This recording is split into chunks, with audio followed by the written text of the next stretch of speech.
오늘 이 새벽에 우리에게 주신 하나님의 말씀은 예레미야서 38장 14절에서부터 39장 18절까지의 말씀, 우리 다 같이 한 목소리로 합독하시겠습니다. 시작.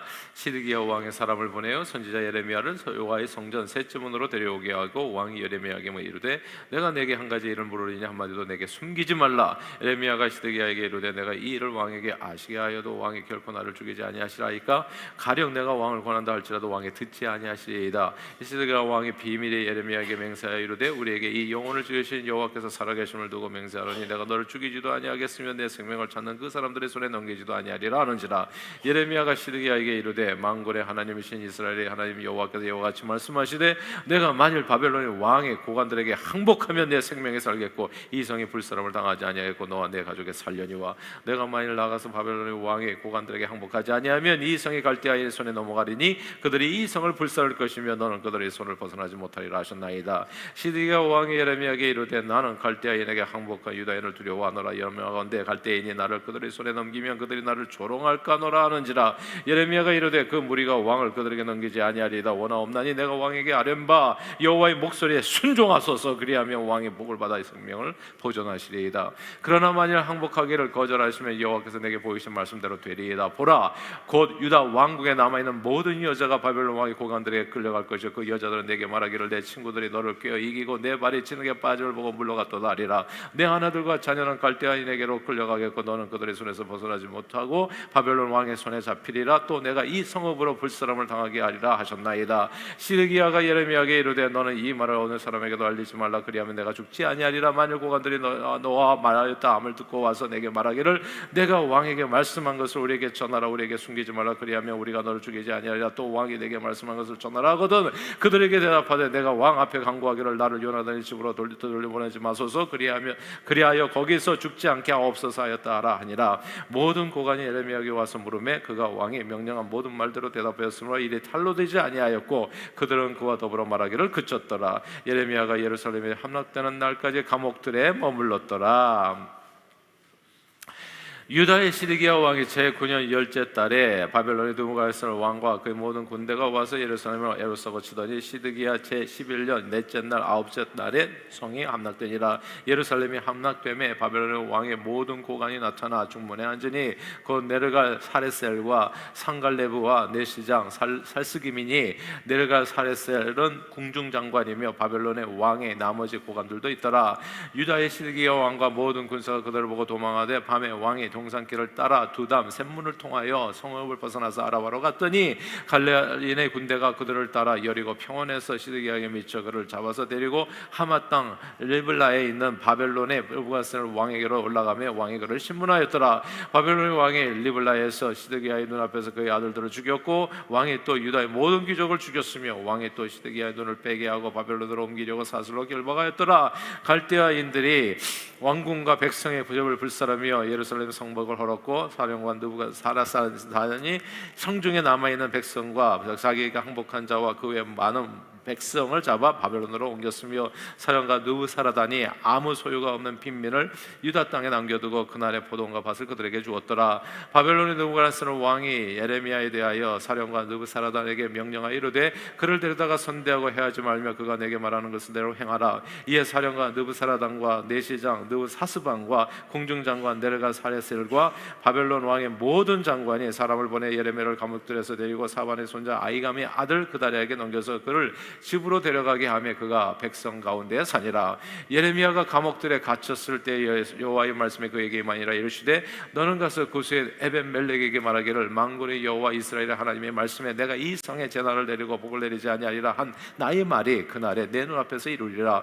여호와의 말씀이니라. 내가 그날에 너를 구원하리니 내가 그 두려워하는 사람들의 손에 넘겨지지 아니하리라. 내가 반드시 너를 구원할 것인즉 내가 칼에 죽지 아니하고 내가 노략풍을 같이 내 목숨을 얻을 것이니 이는 내가 나를 믿었음이라. 여호와의 말씀이니라 하시더라. 아멘. 아멘. 광활한 만주 땅에 사는 사람들을 하나로 결속시켜서 세운 나라, 그 나라의 이름이 금나라였습니다. 그런데 이 나라가 몽골의 침략으로 서기 1234년에 멸망당하게 됩니다. 그 후 약 400년이 흐르자 금나라를 계승했다는 의미에서 후금이라고 하는 그런 칭호로 이름으로 새롭게 이제 만주의 정권이 들어서게 되지요.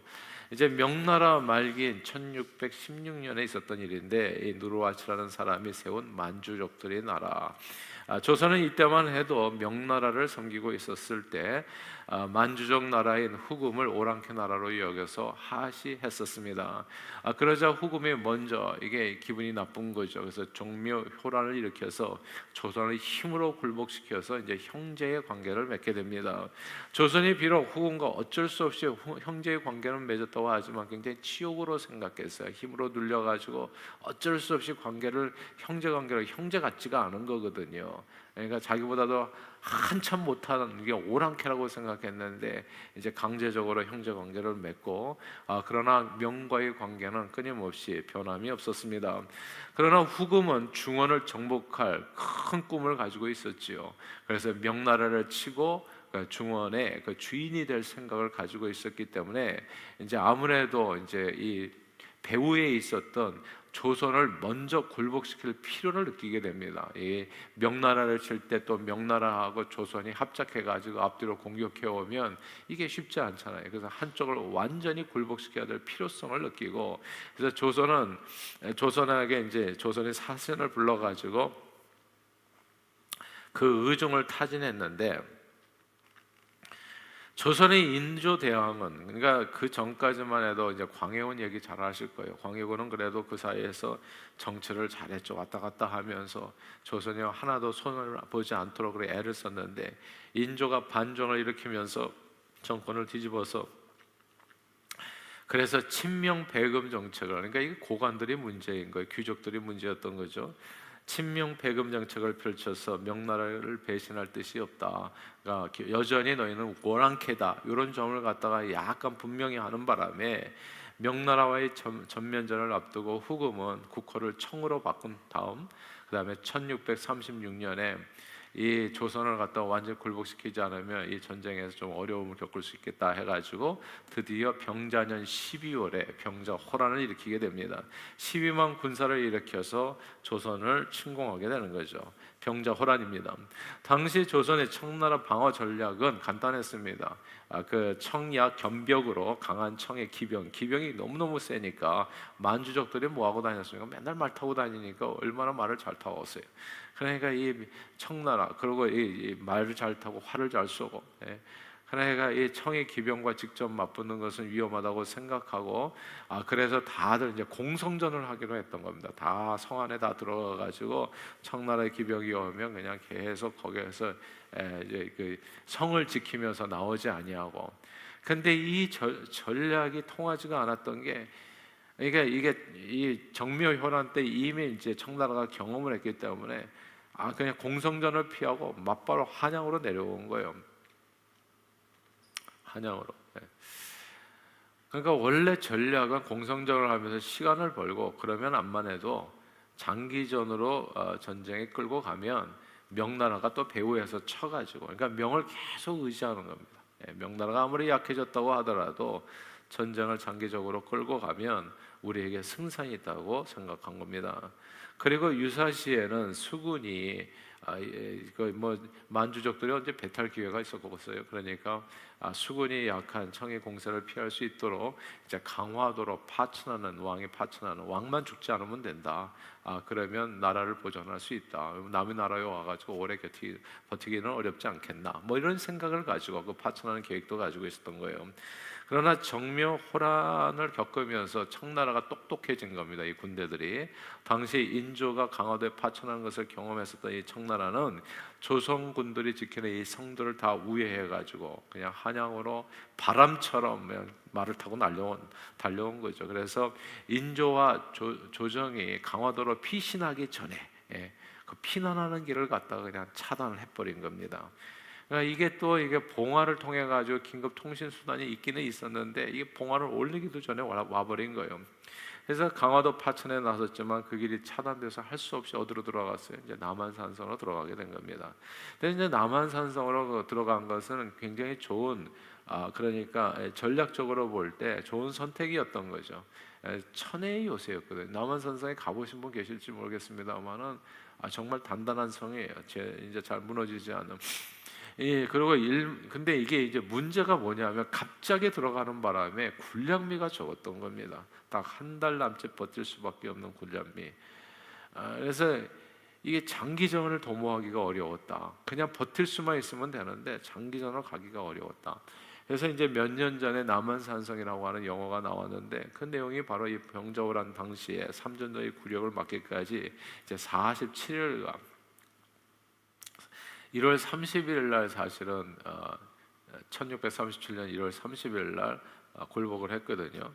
근데 그때까지 47일간 이 남한산성 안에서 일어났던 일에 대한 그 이제 내용을 갖다가 이제 영화한 것이 이제 남한산성이라는 영화인데, 나라를 구하기 위해서는, 그리고 백성들이, 수많은 백성들이 포로로 끌려가고 죽는 것을 막기 위해서는 항복해야 됩니다 라고 주장한 주화파 이조 판서 최명길과 치욕을 견디고 사느니 명가의 대의를 지키고 끝까지 항전해서 죽는 것이 낫지 않겠습니까? 죽음을 택하자, 끝까지 죽기까지 싸우자라고 주장한 척화파의 예조 판서 김상원.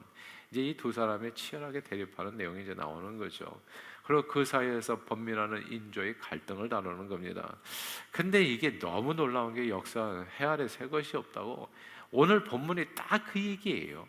남한산성 이야기야, 이 얘기가.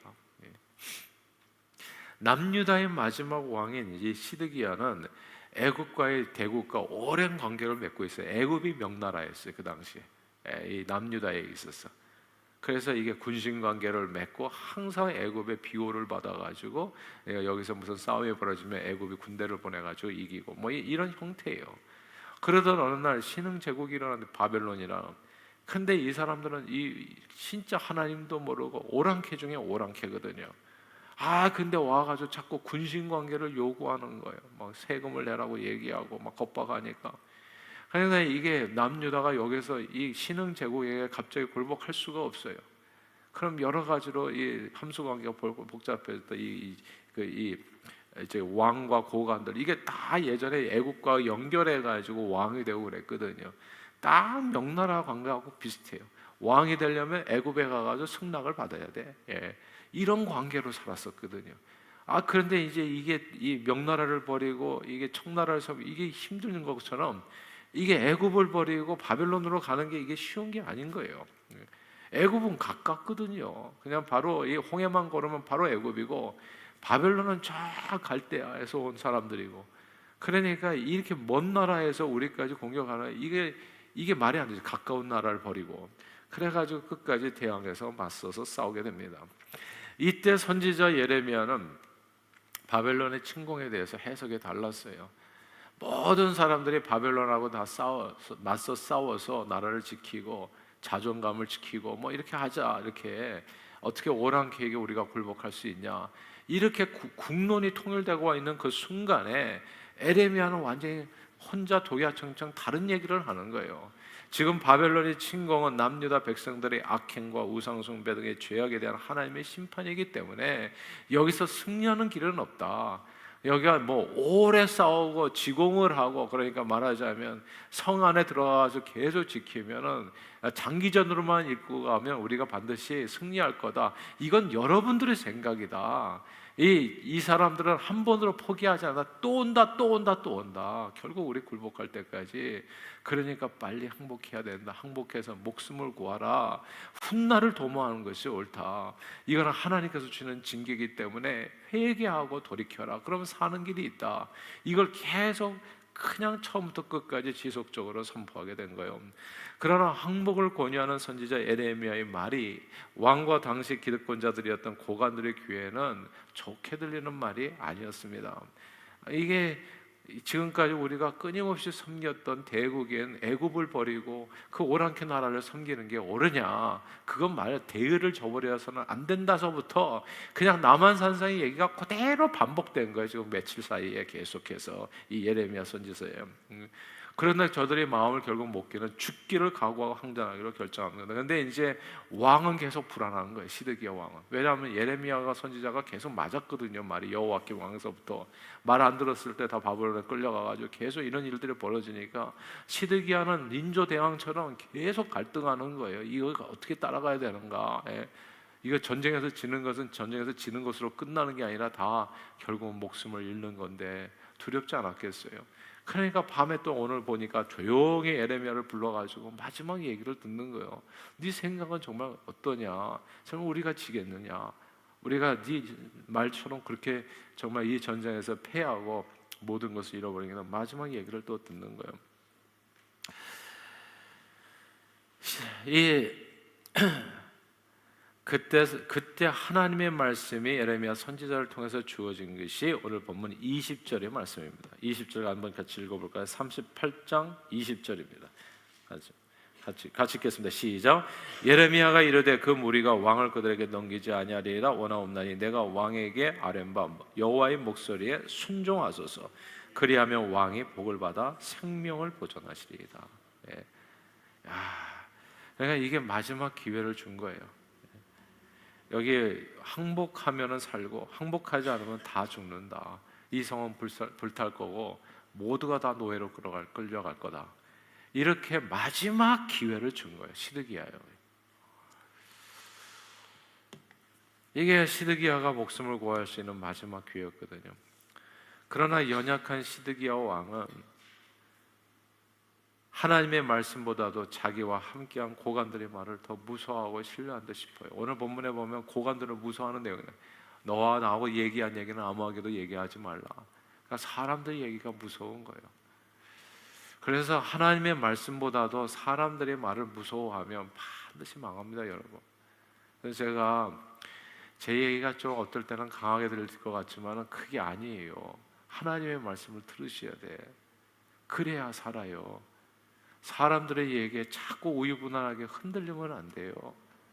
그냥 하나님께서 주신 말씀, 주일 성수하고 실제 생활하는 기본적인 거, 10계명을 앞에다 두고 하나님을 사랑하고 이웃을 사랑하고 복음을 전하고, 누가 뭐라고 하든지 사람들의 얘기를 듣고 왔다 갔다 하지 마시고 하나님의 말씀에 따라서 자신의 삶을 드려야 돼요. 그러면 반드시 살 것이로되 육신의 생각을 쫓아서 살아가면 사는 길이 없게 되어지는 겁니다.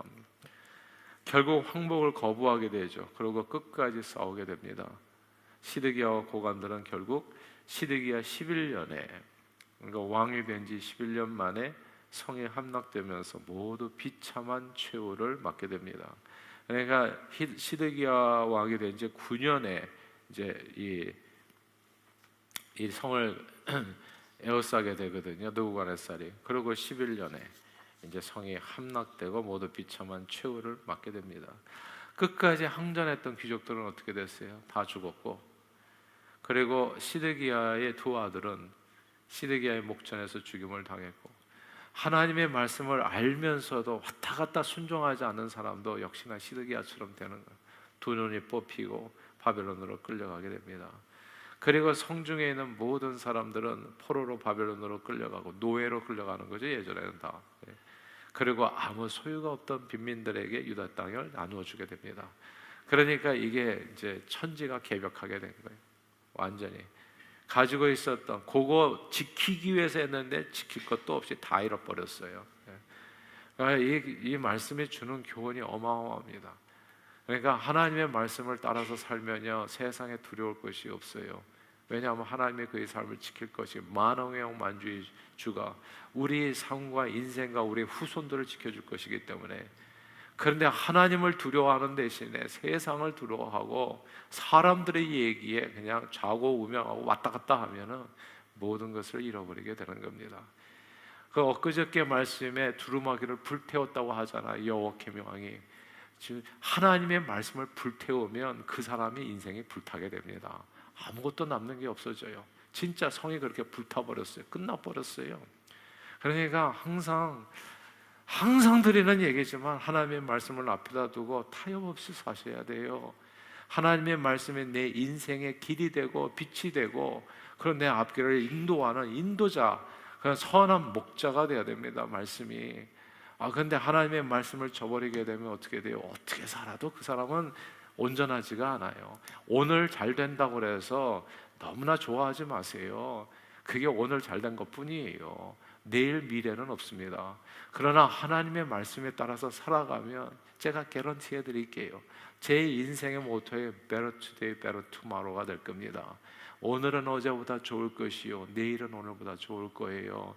하나님의 말씀을 따라서 살아가면 그게 미래의 희망이 되어지지만, 하나님의 말씀을 저버리면 오늘보다 내일은 안 좋으실 거예요. 그리고 내일보다도 모레는 더 안 좋아지실 겁니다. 계속 죽어라 죽어라 하는 일이 벌어지게 될 거예요. 오늘 잠깐 전에 반짝반짝하는 것은 있을지 몰라요. 그러나 여러분들이 하나님의 말씀에 붙들려 있다면 걱정하지 마십시오. 염려하지 마십시오.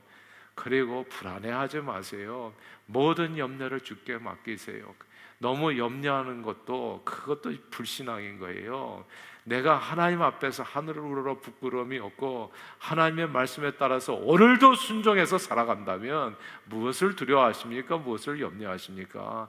하나님 앞에 모든 염려는 탁 맡기고 항상 기뻐하고 범사에 감사하고 살아가는 것, 그게 신앙생활인 거예요. 여러분의 삶은 어제보다 오늘은 좋으실 거예요. 오늘보다 내일은 좋을 겁니다. 눈에 보이는 증거 없고 귀에 들리는 소리 없을지라도 믿음으로 달려가면 살아계신 하나님, 천지를 만드신 그 하나님께서 하나님의 때 하나님의 역사를 반드시 이루어가게 되는 겁니다. 오늘 본문을 통해서 우리에게 주시는 것은 순종의 제사보다 낫다는 것을 다시 한번 알려주는 거예요. 그리고 자기 힘을 의지하지 말고 지혜를 의지하지 말고 인생을 의지하지 말라, 명나라 의지하지 말고 그리고 애굽을 의지하지 말고 주변 사람들을 의지하지 말고 여호와 하나님을 의지하라 말씀해 주시는 겁니다. 하나님의 심판이 임할 때가 있어요. 가끔씩 이해가 안 되는 일이 내 삶에 벌어질 때가 있습니다. 왜 내게 이런 일이 벌어지는가 정말 괴로워질 때가 있어요. 그때는 항상 자기 자신을 겸손히 낮추고요, 그 풍파가 지나갈 때까지 기다리시면 되는 겁니다. 믿음 가운데 때로는 이해 안 되는 바람이 불 때가 있거든요. 광풍이 불어올 때가 있거든요. 유라고 광풍과 같이 때로는 이 이스라엘 백성들에게 임했던 광풍과 같이 욥에게 임했었던 광풍과 같이 이해가 안 되는 그런 일들이 벌어질 때가 있어요. 재앙인가 이것이? 그러나 그때는 자기를 항상 낮추고 그리고 주님을 바라봐야 됩니다. 주만 바라볼지라, 주를 의지하고 주 안에 거하고 주의 반석 안에 서 있으시면 시간이 지나면 하나님께서 그 일을 통해서 이해가 안 되지만은 모든 일을 통해 가지고 합력하여 선을 이루어 주시는 하나님의 은혜를 반드시 경험하게 되는 겁니다. 최고로 좋은 것이 뭡니까? 최고로 좋은 것은 뭐냐 하면 날마다 여러분들처럼 이렇게 새벽을 하나님의 말씀과 기도로 깨우는 거, 이게 최고로 좋은 거예요. 제가 보니까요, 건강은 건강할 때 지켜야 되더라고. 야, 이게 이런 명언이 없어. 보니까 건강은 언제 지켜야 돼요? 건강할 때 지켜야 돼. 건강을 일단 잃고 나니까 그 회복이 안 되는 거예요. 그때는 유지되는 거야. 신앙은 언제 지켜야 되냐 하면 문제 없을 때 지켜야 돼. 문제 없을 때, 신앙 건강할 때, 삶에 문제가 없을 때, 그때 잘해야 돼요. 근데 꼭 보면은 건강을 해치고 나서, 당뇨병이 오고 나서부터 음식을 조절하더라고, 사람들 대부분이. 그리고 삶이 망가지고 나서부터 새벽 기도를 하더라고. 그러니까 이미 때가 늦은 거예요. 그때는 때가 늦었다고 말하기는 어렵고 그나마 괜찮은 거죠. 당뇨병이 조지고 나서 음식 조절하고 건강 운동하고 그래야 그나마 살아갈 수 있잖아요. 그러나 최고로 좋은 건 뭐냐면 건강은 건강할 때 지키는 거예요. 신앙도 건강할 때 지키는 거예요. 문제가 없으실 때, 문제가 닥치고 나면 안 돼. 그래서 정말 자기를 낮춰서 항상 겸손하게, 누가 말하게, 제가 언젠가 얘기했나요? 왜 새벽 기도를 이렇게 그냥 열정적으로 하는지. 저는 건강은 건강할 때 지킨다는 게 이게 진리라고 알기 때문에 그래요. 아무 문제가 없을 때 새벽 기도를 오셔야 돼. 그때 아무 문제가 없다고 생각할 때, 그리고 삶을 그때 지키는 거예요. 문제가 터지고 나서 오면은 이제 그거 문제 해결하는 식으로, 트러블 슈링하는 식으로 인생이 바뀌어요. 모두가. 그거는 이게 피곤한 인생이 되어져요. 그러니까 항상 지금 이렇게 바벨론이 침공하기 전에 바벨론을 물리칠 수 있었어야 되잖아요. 근데 건강은 건강할 때 지켜야 되는데 우상 숭배하고 하나님 섬기는 거 우습게 하고 그냥 아이들부터 부모부터 다 형편없이 가정 예배를 그렇게 드리라고 해도 드리지도 않고 그러면 반드시 그날이 옵니다. 근데 그렇게 어려움을 당하고 나서도 깨닫지 못하고 역시나 헤매면 그럼 그냥 불살라지고 오늘 본문에 얘기한 것을 끝나는 거예요. 최고로 좋은 것은 미리 하나님의 말씀에 순종하고 기도로 살아가는 게 최고로 좋아요. 두 번째 좋은 것은 그렇게 살지 못하면, 그러니까 맨날 이 단짠 음식만 먹고 그러면 어떻게 돼요? 건강을 해치게 돼요. 건강을 해쳐서 검사를 해보니까 뭐 당이 300이다 400이다 이제 이렇게 되는 거예요. 그러면 회개를 해야죠. 회개를. 그런 일을 당하고도 고집세게 나는 괜찮다고 단짠을 먹으면 어떻게 되겠어요? 그럼 죽는 거지. 지금 그 얘기하는 거잖아요. 딱 그 일을 당하게 되면 겸손하게 무릎 꿇고 오늘부터라도 내가 이제 음식을 조절하고 정말 운동하고 규칙적으로 살아야 될 거 아니겠어요? 그거예요. 두 번째로 좋은 게 그겁니다. 어려움을 당하는, 인생에 어려움을 당하면 실망하고 낙심하고 괴로워하고 원망하고 그게 아니라 납작 엎드려져서 하나님 앞에 하나님 나를 불쌍히 여겨 주시옵소서 그렇게 기도하면서 삶을 드리는 거예요. 그러면 회복되어진다. 오늘 예레미야 선지자 얘기하는 거예요. 하나님께서 우리에게 어려움을 주시는 것은 우리를 죽이기 위함이 아니에요. 제가 보니까 육체의 병을 주는 것도 하나님이 우리에게 기회를 주는 거더라고. 검사해 보니까 당이 많이 나와. 그게 기회예요. 살 수 있는 기회. 나를 한편으로는 그런 게 뭐 낙심이 되겠지만은 낙심이 되는 게 중요한 게 아니잖아요. 정확하게 내 자신을 진단해 가지고 살아야 될 거 아니겠냐고. 살아야 될 거. 그러니까 그 나쁜 소식이 알고 보면 좋은 소식인 거예요. 그거를 잘만 내가 관리하면 내가 살 수 있는 길이 열리는 거니까. 오늘 그 얘기를 하는 거예요. 바벨론이 왔는데 항복하소서 자기를 낮추시고 말씀에 따라서 사십시오. 그럼 왕이요 사실 겁니다. 잃어버릴 거 없을 거예요. 기회라는 거 아니겠어요? 근데 그 기회를 끝까지 놓치고 말이지 계속해서 반응해서 싸우면 어떻게 되는가? 삶의 스타일을 변화시키지 않고 그러면 죽는 거예요. 그렇죠? 오늘 본문의 메시지의 교훈이 그겁니다. 그러므로 미리 주님 앞에 늘, 그러니까 나는 평생에 새벽에 나와서 기도하면서 살겠습니다. 이런 결단을 하세요. 말씀 읽으면서 살겠습니다. 주님 말씀에 따라서 미리 하세요. 미리. 그러면 여러분의 생이 길 거예요. 아무 문제도 없을 겁니다. 죽을 때까지 하나님께서 지켜주실 거예요. 그러나 설사 그게 안 돼가지고 어떤 일을 꽝 당하셨을 때는 두 번째 회개하고 돌이키십시오. 그렇게 해서 하나님의 말씀에 따라 하나님께 항복하소서가 딴 게 아니에요. 하나님께 항복하라는 말이에요. 하나님께 순종하라고. 그러면 왕이 살 겁니다. 이 위기에서 반드시 구원을 받을 것입니다. 오늘 본문이 저와 여러분들에게 귀한 교훈이 돼서 평생 사는 날 동안에 주의 은혜로 승리하시는 우리 모두 되시기를 주의 이름으로 축원합니다. 기도하겠습니다. 하나님 아버지 고맙고 감사합니다. 오늘 말씀을 통해서 다시 한번 순종의 제사보다 낫다는 것을 깨닫게 해주시고 하나님 앞에 항복해야 된다는 것, 그러면 어떤 죽을 상황에서도 구원을 얻는다는 것을 말씀해 주시니 감사합니다. 하나님은 우리를 구원하기 위해서 말씀과 기도 생활을 하라 권면해 주시는 것이고, 그리고 어려움을 당할 때에도 낙심하지 말고 그때가 오히려 기회라고 깨닫고 회개하고 돌이켜 하나님의 은혜 가운데 거하라 주님 말씀 주신 겁니다. 이 말씀을 가슴에 새겨서 하나님께서 우리에게 원하시는 것이 멸망이 아니라 결국 구원이라는 사실을 마음에 새겨 항상 주님의 부르심에 합당하게 살아갈 수 있도록 순종의 제사를 드리며, 그리고 또 회개하여 고침받고 하나님 앞에 온전히 쓰임받는 저희 모두의 삶이 되도록 오늘도 성령님 주장해 주시옵소서. 예수 그리스도 이름으로 간절히 기도하옵나이다. 아멘.